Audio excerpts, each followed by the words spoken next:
এয়া আকাশবাণী গুৱাহাটীৰ মহাবাহু। এতিয়া শুনক চলন্তিকা।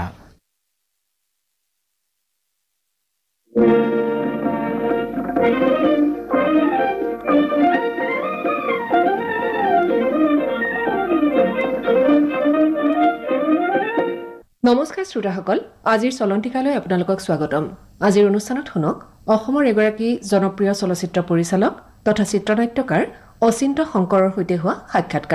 সাক্ষাৎ গ্ৰহণ কৰিছে অনুজা লোপামুদ্ৰাই। অচিন্ত শংকৰ ডাঙৰীয়া, প্ৰথমে আপোনাক আমাৰ অনুষ্ঠানলৈ স্বাগতম জনাইছো। নমস্কাৰ, আপোনালোক সকলোকে শাৰীৰিক শুভেচ্ছা জনাইছো। আপোনালৈ শুভেচ্ছা থাকিল। প্ৰথমেই সুধিব খুজিছো যে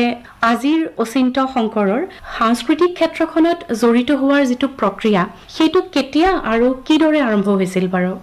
বহুত সৰুৰে পৰাই আচলতে আমাৰ ঘৰখনত এটা তেনেকুৱা সাংস্কৃতিক পৰিৱেশ আছিলে। কাৰণ সাংস্কৃতিক পৰিৱেশ বুলি ক'বলৈ হ'লে আমাৰ জন্মসূত্ৰে মোৰ ঘৰ পাঠশালাত, গতিকে তাত ভ্ৰাম্যমাণ থিয়েটাৰৰ এটা হেৰি আছিলে,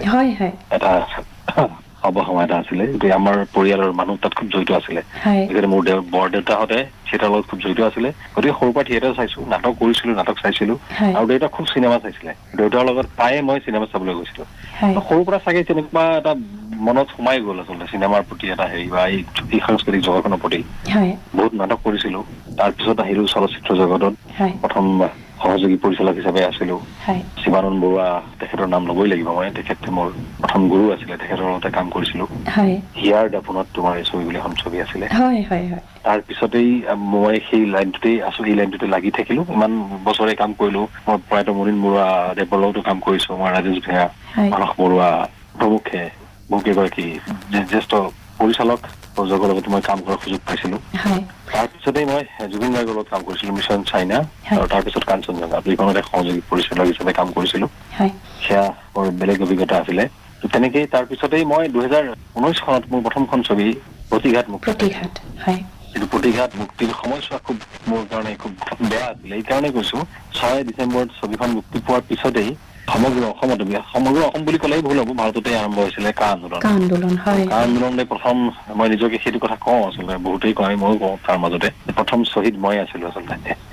চিনেমাখন দুদিন পিছতেই বন্ধ হৈ গৈছিল, কাৰণ সমগ্ৰ অসম বন্ধ হৈ গৈছিল তেতিয়া। তেতিয়াহ'লে যিহেতু বোলছবিখন সেই অৱস্থাত তেনেকৈ বন্ধ হৈ গৈছিল, আৰু যিহেতু আপোনাৰ প্ৰথমখন পূৰ্ণদৈৰ্ঘ্য, গতিকে প্ৰথম সন্তানৰ দৰে সিমানেই আপোন হয়। গতিকে সেই অৱস্থাৰ পৰা আকৌ নিজকে তুলি ধৰি আকৌ নিজকে নিয়োজিত কৰা সম্পূৰ্ণৰূপে, সেইটো আপোনাৰ বাবে কিমান অসুবিধাজনক বা কিমানখিনি প্ৰত্যাহ্বানমূলক আছিল? প্ৰত্যাহ্বানমূলক হয়, এতিয়ালৈকে আমি প্ৰত্যাহ্বানমূলক কামেই কৰি আছো, যিহেতুকে আমি এইটো লাইনত আছো। আৰু অসমৰ কথা চবেই জানে, সাংস্কৃতিক ক্ষেত্ৰখনত অসম বুলি নহয়, ভাৰতত এই বৰ্তমান একেই অৱস্থা বুলিয়ে ক'ব পাৰো। প্ৰথম অলপ বিয়োগাত্মক মনোভাৱ আহিছিলে মনত, যে কি হ'ব এতিয়া, আৰু নিজৰ কি কৰিম আৰু কেনেকে আগবাঢ়িব পাৰিম এতিয়া। সেই সময়ত পিছত বহুতে কৈছিলে, ঠিক আছে, আন্দোলনৰ পিছত আমি ছবিখন ৰিলিজ কৰো। ছবিখন ভাল হৈছিলে, যিসকলে চাইছিলে তেওঁলোকে ভাল বুলিয়ে কৈছিলে, আৰু বিশ্বাস আছিলে। ছবিখনৰ গল্পটো ভাল আছিলে, অভিনেতা অভিনেত্ৰীসকল খুব ভাল আছিলে, সংগীত ভাল হৈছিলে। কিন্তু তাৰ পিছতে আকৌ আহি গ'ল আমাৰ কভিডৰ পিছতে আৰু খুব বেছি এটা পৰিৱেশ আহি গৈছিলে। চাৰিওফালে সেইটো আৰু এটা পেণ্ডেমিক, গতিকে তাৰপিছত আৰু ভাঙি পৰিছিলো। সেইখিনি সময়তে ব্যক্তিগত শ্ৰেণী এটাত সোমাইছিলো। তাৰপিছত মই তেতিয়া সংসাৰ পাতিছিলো, আৰু নতুনকে তেতিয়া তেওঁ আছিলে মোৰ কাৰণে আৰু এটা প্লাছ পইণ্ট আছিলে, আৰু তেখেতেই মোক উৎসাহ দিছিলে যে কিয় ভাঙি পৰিছা, গতিকে এইটো কাম তেনেকে নহ'ব, এনেকুৱা কাম ষ্ট্ৰাগল কৰিবই লাগিব। সেইবিলাক কথা আছিলে। তাৰপিছতেই এজন খুব ভাল মোৰ জ্যেষ্ঠ দাদা দেৱজিৎ মজুমদাৰ, তেখেত মোৰ ওচৰতেই থাকে, গতিকে তেখেতৰ লগত সঘনাই বহিছিলো, কথা পাতিছিলো। তেখেতৰ লগত বহুতেই কথা পাতোতেই তেখেতে মোক সদায় উৎসাহ কৰিছিল, কিয় নোৱাৰিবা, পাৰিবা। তাৰপিছতে সেই ব্যক্তিগত চেনেলটোত যেতিয়া সোমাইছিলো, তেতিয়া মই তাতে মোৰ মনে বিচৰা কিছুমান গল্প মই ক'বলৈ চেষ্টা কৰিছিলো, সৰু সৰু শ্বৰ্ট ফিল্ম টাইপত, সেই 20 মিনিট বা 15 মিনিটত তেনেকে বহুত কাম কৰিছিলো। আৰু সেইটোৱে মোক সেই সাৰ পানী যোগাই আছিলে, বা মোৰ মনোবল ভাঙি যোৱা নাছিলে। এই ক্ষেত্ৰত মই ক'ব লাগিব, মোৰ পৰিবাৰ বা মোৰ বন্ধু বান্ধৱ যিসকল আছিলে, তেওঁলোকক ধন্যবাদ দিবই লাগিব এই ক্ষেত্ৰত। তেওঁলোক নাথাকিলে হয়তো মই আজি এই তৃতীয়খন ছবি যিখন মই কৰিব লৈছিলো, বা যিখন ছবি এতিয়া মুক্তি লাভ কৰিবলৈ গৈ আছে, সেইখন হয়তো মই কৰিব নোৱাৰিলোহেঁতেন। তেনেকুৱা ঘটনা।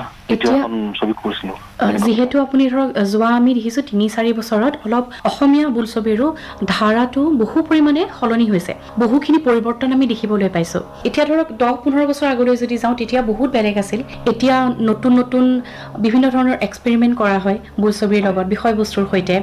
বা আগতে ধৰক যদি আমি কওঁ যে নায়ক নায়িকাৰ প্ৰধান আছিল, এতিয়া কিন্তু চৰিত্ৰ প্ৰধান হৈ পৰিছে, কাহিনী প্ৰধান হৈ পৰিছে। এতিয়া বাৰু এই প্ৰেক্ষাপটতে সোধো যে কেৱল এটা কাহিনীৰে দৰ্শকক আকৰ্ষিত কৰাটো সম্ভৱ নে তাৰ লগতে কিছু চমক সৃষ্টিৰো প্ৰয়োজনীয়তা আছে বাৰু তেনেকুৱা কথা নহয় যে চমকটো আচলতে অলপ বেলেগ বস্তু চমকটো অকণ বেলেগ এটা অৰ্নামেণ্টছ আৰু এইবিলাক কিন্তু প্ৰথমতেই লাগিব কাহিনী এটা ভাল কাহিনী সদায় দৰ্শকে বিচাৰে আগৰ আৰু এতিয়াৰ মাজতো কি কাহিনী আছিলে কিন্তু আগৰ ছবিবিলাকতো ভাল কাহিনী আছিলে এতিয়াও যিবিলাক ছবি দৰ্শকে আদৰি লৈছে তাতো কিন্তু ভাল কাহিনী আছে য'ত ভাল কাহিনী নাই তাত কিন্তু খুব দৰ্শক নাই দুই এখন ছবি মানে তেনেকুৱা যি শব্দটো আমি ব্যৱহাৰ কৰিছো আমি চমক শব্দটো দুই এখন ছবিত চমক খুব থাকে চমকৰ কাৰণেই দৰ্শক চাবলৈ যায় কিন্তু ঘূৰি আহি হয়তো একো নকয় বা ঠিক তেনেকুৱা অনুভৱ নকৰে কিন্তু কাহিনী থকা আগৰ কাহিনী হওক বা এতিয়াৰ ছবি কাহিনী থকা বিলাকত অনুভৱ কৰে এই ধৰণে ক'ব পাৰো চমক যদি থাকেও সেইটো ক্ষণস্থায়ী কিন্তু যদি কাহিনীৰ যিটো গুণগত মান যদি মানে অক্ষুণ্ণ থাকে তেনেহ'লে সেইটো মানে চিৰদিনৰ বাবে আচলতে দৰ্শকৰ মনোজগতত সেইটো থাকিয়েই যায় নহয় জানো সেইটোৱে কথা তাৰমানে আমি এতিয়াও ধৰক আগৰ বহুত ছবি আছে যিবিলাকৰ কাহিনী আমি এতিয়াও কওঁ এতিয়াও বহুত ছবিবিলাকে ৰিমেক কৰে কিয় কৰে সেই কাহিনীটো তাৰমানে তাৰ প্ৰাসংগিকতা আজিও আছে কাহিনী সদায় লাগিব আৰু আগৰ আৰু এতিয়াৰ মাজত হয় সময়ৰ সোঁতত বহুত পৰিৱৰ্তন হৈছে এতিয়া চাওক আপোনাৰ হাতৰ মুঠিতেই গোটেই পৃথিৱীখন মোবাইল পায় দেশ বিদেশৰ ছবিৰ পৰা আৰম্ভ কৰি বিভিন্ন বস্তু চাবলৈ মানুহ সুবিধা পায় গতিকে এনেকুৱা ক্ষেত্ৰত অলপ পৰিৱৰ্তন আহিবই আৰু সেই পৰিৱৰ্তনটো আমি গ্ৰহণযোগ্য ল'ব লাগিব আমি বিভিন্ন ধৰণে পৰিৱৰ্তন হয় আমাৰ সেই ধৰক আমাৰ ধৰক কলা কুশলীৰ পৰা আৰম্ভ কৰি আগৰ টেকনিক আৰু এতিয়াৰ টেকনিক এইবিলাক কাৰিকৰী দিশত বহুত ধৰণৰ এটা আহিছে আগতে যিমান সুবিধা নাছিল এতিয়া বহুত সুবিধা হৈছে আগতে যেনিবা ধৰক আমাৰ কেমেৰা মানে যিবিলাক ইউজ হৈছিল ৰিলত ইউজ হৈছিল ছবিবিলাক শ্বুট কৰিছিলে তাৰপিছত সেইবিলাক প্ৰচেছিং কৰিছিলে আৰু মানে যেতিয়া আপোনাৰ ছবিবিলাক প্ৰদৰ্শিত হৈছিলে তেতিয়া সেই কেনবিলাক কঢ়িয়াই পৰিছিলে 2টা 3টা 5টা তেনেকে যাৰ যিমান ক্ষমতা আছিলে কিন্তু আজিকালি চাওক ডিজিটেল হৈ গ'ল ডিজিটেল হোৱাৰ লগে লগে এক মুহূৰ্ততে সমগ্ৰ পৃথিৱীত আপুনি একেটা সময়তে চলচ্চিত্ৰখন মুকলি কৰি দিব পাৰে তেতিয়াহ'লে যিহেতু নতুন প্ৰযুক্তিৰ কথা আহিছে আজিকালি বিভিন্ন ধৰণৰ নতুন প্ৰযুক্তিৰ প্ৰয়োগ হৈছে আমাৰ অসমতো হৈছে গতিকে এই বোলছবি জগতত যে নতুন প্ৰযুক্তিসমূহ প্ৰয়োগ হৈছে তাৰ ফলত বৃত্তিগত ক্ষেত্ৰত যদি আমি ধৰো তেতিয়া নিয়োগৰ সুবিধাও সেই অনুপাতে বৃদ্ধি পাইছে নেকি মানে ধৰক নতুন যুৱক যুৱতীসকল যথেষ্ট হয় একদম ঠিক কথা কৈছে যথেষ্ট আগতে ধৰক মুষ্টিমেয় কিছুমান বিভাগ আছিল ছবিখনৰ কেমেৰা ডিপাৰ্টমেণ্ট আছিলে লাইটৰ ডিপাৰ্টমেণ্ট আছিলে এডিটিং ডিপাৰ্টমেণ্ট আছিলে চাউণ্ড আছিলে এতিয়া তাৰ লগত কিছুমান বস্তু আহি গৈছে মিউজিকো আছিলে কিছুমান বস্তু আগতে কষ্টিউম আছিলে যদি ইমান সাংঘাতিক ধৰণৰ প্ৰফেচনেলিজমটো নাছিলে বা আপোনাৰ আৰ্টৰ ক্ষেত্ৰতে হওক এতিয়া কিন্তু প্ৰত্যেকটো ডিপাৰ্টমেণ্টৰ বেলেগ বেলেগ হৈ গৈছে আপুনি শেহতীয়া ছবিবিলাকত বাহিৰৰ প্ৰযুক্তিবিলাক দেখিলে ক'ব VFX আগতে VFX বিলাক খুব কম আছিলে আজিকালি VFX ইউজ কৰে ছবিত এনিমেশ্যন ইউজ কৰে তাৰপিছত আপোনাৰ আজিকালি ধৰক লোকেশ্যনত আমাৰ আগতে একশ্যন বিলাক কিমান আছিল তেনেকুৱা খুব নাছিলে আজিকালি একশ্যনৰ কাৰণে স্পেচিয়েল মানুহ আহে একশ্যন ডাইৰেক্টৰ স্পেচিয়েল ষ্টাণ্টমেন আহি যায় জুনিয়ৰ আৰ্টিষ্ট আহি যায় এনেকুৱা বহুত ধৰণৰ আহি গৈছে টেকনিকেলটো আছেই আপোনাৰ আজিকালি দিয়াই আগতে ছবিবিলাকৰ কালাৰ তেনেকে ঠিক নহৈছিলে ব্লেক এণ্ড হোৱাইটৰ পিছত যেতিয়া কালাৰ ছবি আহিছিলে তেতিয়া তেনেকুৱা ধৰণৰ এটা সাংঘাতিক পৰিৱৰ্তন কৰিব পৰা নাছিলে যেনেকুৱা ৱেডাৰত শ্বুট কৰিছিলে তেনেকুৱাই আছিলে কালাৰটো আজিৰ সময়ত আপুনি বহুতখিনি চেঞ্জ কৰিব পাৰে DI যিটো হয় তো সেই কালাৰ কৰিব পাৰে CG কম্পিউটাৰ গ্ৰাফিক্সত যিবিলাক চেঞ্জ কৰিব পাৰে এইবিলাক এই ক্ষেত্ৰত বহুত নিয়োগ বাঢ়িছে নতুন নতুন ল'ৰা ছোৱালীবিলাক এই সুযোগটো গ্ৰহণ কৰিছে আৰু আগৰ মানুহবিলাকেও মানে এই বস্তুটো নিজৰ কৰি আঁকোৱালি লৈছে বহুত সহজ হৈছে চিনেমা কৰিবলৈ আগতকে কাৰণ প্ৰত্যেকটো ডিপাৰ্টমেণ্টৰ আপোনাৰ ভাগ হৈ গৈছে গতিকে সেই ক্ষেত্ৰত মই ভাবো যে এইটো নিয়োগৰ ক্ষেত্ৰত যথেষ্ট অৰিহণা আছে ছবি জগতৰ আৰু নতুন নতুন ছবি যিমানেই ধৰক আপোনাৰ টেকনিক আহি থাকিব বা সময়ৰ লগে লগে তেতিয়া আকৌ এমপ্লয়মেণ্ট জেনেৰেট হৈ থাকিব এতিয়াও হৈ আছে সেইটো সঁচাই বৰ ইতিবাচক কথা যে যিহেতু আমি নতুন ল'ৰা ছোৱালীখিনিক আমি বিভিন্ন কামত আমি তেওঁলোকক নিয়োগ কৰিব পাৰিম গতিকে আৰু এই ক্ষেত্ৰত ধৰক অকল এতিয়া টেকনিকেল মানে কাৰিকৰী দিশ বুলিয়ে নহয় যিহেতু কাৰিকৰী দিশটো অতি উন্নত হৈছে তেনেস্থলত যিখিনি ধৰক নতুন চামৰ যুৱক যুৱতী অভিনয় জগতলৈ আহিব বিচাৰে তেওঁলোকে বিশেষ কিছুমান কৌশল তেওঁলোকে আহৰণ কৰাটো প্ৰয়োজনীয় নেকি বা নিজকে কিছু কিছু ক্ষেত্ৰত নিজৰ যিটো মানে ক্ৰাফ্ট যিটো শিল্প অভিনয় যিটো শিল্প সেইটোক আৰু অকণমান উত্তৰণ ঘটাবলৈ তেওঁলোকে কিছুমান মানে কৌশল তেওঁলোকে ব্যৱহাৰ কৰিব পাৰে নেকি আপোনাৰ কি অনুভৱ এই বিষয়ে এইটো এটা মানে নেভাৰ এণ্ডিং প্ৰচেছ আপুনি শিকি থাকিব লাগিব গতিকে আগৰ অভিনেতাসকলেও সি একেধৰণৰ প্ৰচেছত এতিয়ালৈকে কাম কৰি আছে প্ৰত্যেকটো চৰিত্ৰ তেওঁলোকৰ বাবে নতুন প্ৰত্যেকটো চৰিত্ৰৰ বাবে তেওঁলোকে নতুনকৈ অধ্যয়ন কৰে মই যিমানখিনি বুজি পাওঁ কাৰণ যিসকল অভিনেতা প্ৰবীণ অভিনেতাৰ কাম কৰিছো তেওঁলোকে এতিয়াও সি একেটা কামেই কৰি আছে গতিকে অধ্যয়ন প্ৰত্যেকটো চৰিত্ৰ অধ্যয়ন আজিৰ সেই নতুন অভিনেতা অভিনেত্ৰীখিনিৰ ক্ষেত্ৰতো একেই তেওঁলোকে অধ্যয়ন কৰে অধ্যয়নটো খুবেই জৰুৰী আৰু টেকনিকেল যিটো আপুনি যিটো কৈছে ক'ৰবাত কাৰিকৰী মানে যিটো যিটো প্ৰফেচনেল ট্ৰেইনিং হয় দৰকাৰী খুব দৰকাৰী বস্তু এইটো হ'লে আৰু ভাল আৰু প্লাছ পইণ্ট আছে প্ৰত্যেকটো ক্ষেত্ৰ বেলেগ বেলেগ আগতে ধৰক মঞ্চৰ অভিনয় কেমেৰাৰ অভিনয় বা এনেকুৱা ধৰণৰ যিবিলাক আছিল তাত বহুত বেছি পাৰ্থক্য আপুনি বিচাৰি পোৱা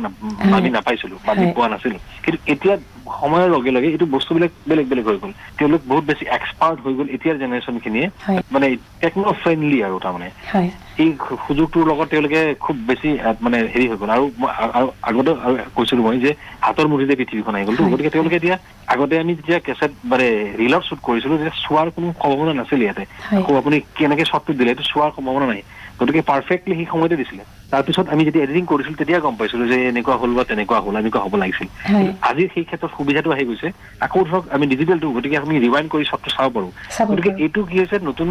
এই সময়ত অভিনেতা অভিনেত্ৰীৰ কাৰণে এইটো প্লাছ পইণ্ট হৈছে তেওঁলোকে চাই আকৌ শুধৰাই ল'ব যে নাই এইখিনি আকৌ বেটাৰ কৰিব পাৰিম এইখিনি অলপ বেয়া হ'ল এইখিনি আকৌ ভাল সেইটো অকল অভিনেতা অভিনেত্ৰীৰ ক্ষেত্ৰত নহয় চব পৰিচালক বা চিনেমা যিয়ে চিত্ৰগ্ৰহণ কৰে তেওঁলোক সকলোৰে ক্ষেত্ৰতে এইটো এটা প্লাছ পইণ্ট হৈছে গতিকে তেওঁলোকে আৰু আপডেট হ'ব পাৰিছে আৰু খুব ভাল এইটো শিকাটো খুব জৰুৰী আৰু অকল ধৰক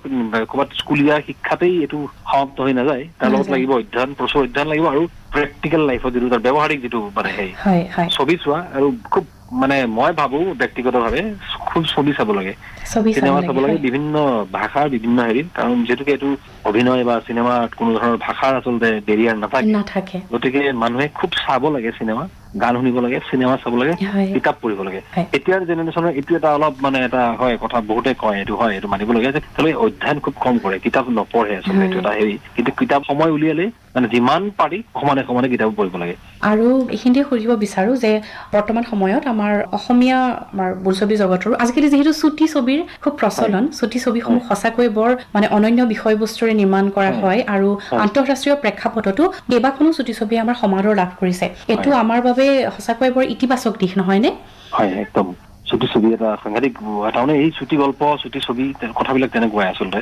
খুব জৰুৰী আচলতে এতিয়া ধৰক বহুত বহুত ডাঙৰ ডাঙৰ ছবি পৰিচালক আছে যিয়ে নেকি অকল চুটি ছবিয়ে বনায় তেওঁলোকে সেই তাতেই আনন্দটো পায় আৰু সেইটো তেওঁলোকে তেওঁ ক'ব বিচৰা কথাখিনি তেওঁক প্ৰকাশ কৰিব পৰা গল্পটো সেই চুটি ছবিৰ মাধ্যমেৰে প্ৰকাশ হয় আৰু একোটা চুটি ছবি সেই চুটি গল্পৰ নিচিনা বহুত কথা থাকে এণ্ডিংটো আপোনাৰ মতে আপুনি বনাই ল'ব পাৰিব চিনেমা বুলি ক'লে এটা এণ্ডিং হৈ যায় আজিকালি অৱশ্যে চিনেমাবিলাকত এণ্ডিং নকৰে নেক্সট পাৰ্ট 2, 3 এনেকে হৈ যায় তথাপিতো এটা এণ্ডিং থাকে কিন্তু চুটি গল্পৰ এণ্ডিং নাথাকে গতিকে সেইটো পুৰা ডাইৰেক্টৰিয়েল মানে ভিউ আৰু কেনেকে তেওঁ বস্তুটো ক'ব খুজিছে বা কি দেখাব খুজিছে খুব সমাদৃত চুটি ছবি খুব ভাল চুটি ছবি কৰিলে এতিয়া আৰু ধৰক বাজেটৰ কথাও আহি যায় মই এনেকে ক'ব খোজা নাই যে চুটি ছবিত বাজেট নাথাকে চুটি ছবিতো বাজেট থাকে কিন্তু এখন পূৰ্ণদৈৰ্ঘ্যৰ ছবি কৰিবলৈ হ'লে যিমান খৰচ হ'ব যিমান সময় খৰচ হ'ব বা যিমান মেন পাৱাৰ লাগিব তাৰে তুলনাত যথেষ্ট কম সময়ত কম মেন পাৱাৰে এখন চুটি ছবি কৰিব পাৰে গতিকে সেইটো এটা নতুন পৰিচালকসকলৰ কাৰণে বা নতুন শিল্পী বা কলা কুশলীৰ কাৰণে এইটো এটা হয় এইটো আখৰাৰ নিচিনা এটা হয় গতিকে তেওঁলোকে তাৰ পৰা আকৌ পিছত মানে ডাঙৰ ছবি কৰিবলৈ সাহস গোটাব পাৰে মই ভাবো তেনেকে এইটো খুব পজিটিভ কথা এটা ছবি কৰিব লাগে এতিয়া আপোনাৰ প্ৰতিঘাতখিনি পাৰ হ'ল সময়খিনি এতিয়া নতুন প্ৰকল্প কি হাতত লৈছে বাৰু নতুন প্ৰকল্প মোৰ এই মুহূৰ্ততেই মই এখন শিশু ছবি এখন নিৰ্মাণ কৰি উলিয়াইছো এখন মই সেইখন হ'ল আপোনাৰ হোমৱৰ্ক বুলি এখন শিশু চলচ্চিত্ৰ তাৰপিছতেই মই অভিমন্যু বুলি এখন চলচ্চিত্ৰৰ কাম শেষ কৰিছো মানে পূৰ্ণদৈৰ্ঘ্যৰ অভিমন্যুৰ কাম শেষ পৰ্যায়ত আছে মই সোনকালে ৰিলিজ কৰিম 15 নৱেম্বৰ মানত মই প্লেনিং কৰিছো ৰিলিজ কৰা তো ছবিখনৰ ইতিমধ্যে পোষ্টাৰ আৰু গানো ৰিলিজ কৰিছো আমি গতিকে সেইখন ছবি লৈ মই এতিয়া ব্যস্ত আছো এনে ছবিত কলা কুশলী কোন আছে আমি জানিব পাৰিম নে মানে জানিব পাৰিম ছবিত নিশ্চয় জানিব পাৰিব ছবিত নতুন পুৰণি সংমিশ্ৰণৰে এখন ছবি নিৰ্মাণ কৰিছো নৱাগত অভিনেতা কমল লোচন দীপলিনা ডেকা তাৰপিছত আছে আপোনাৰ অমৃতা গগৈ দেৱজিৎ মজুমদাৰ ভাগৱত প্ৰীতম দত্ত ৰাজীৱ গোস্বামী জলি লস্কৰ চাংকু নিৰঞ্জন নাথ এনেকে বহুত কেইজন নতুন পুৰণি অভিনেতা অভিনেত্ৰী হীৰেন্দ্ৰ ডেকা আছে লগতে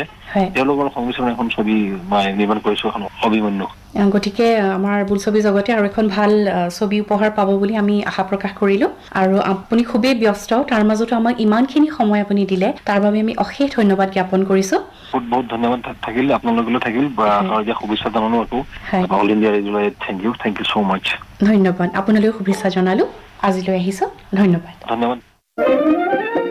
চলন্তিকা শুনিলে আজিৰ অনুষ্ঠানত চলচ্চিত্ৰ পৰিচালক তথা চিত্ৰনাট্যকাৰ অচিন্ত শংকৰৰ সৈতে হোৱা সাক্ষাৎকাৰটি শুনিলে সাক্ষাৎ গ্ৰহণ কৰিলে অনুজা লোপামুদ্ৰাই অনুষ্ঠানটিৰ প্ৰযোজনা মানস প্ৰতিম শৰ্মাৰ, সহযোগিতা আগবঢ়ালে অপূৰ্ব মালিয়ে। পৰৱৰ্তী চলন্তিকা শুনিবলৈ পাব অহা সপ্তাহৰ আজিৰ এই একে সময়তে। নমস্কাৰ।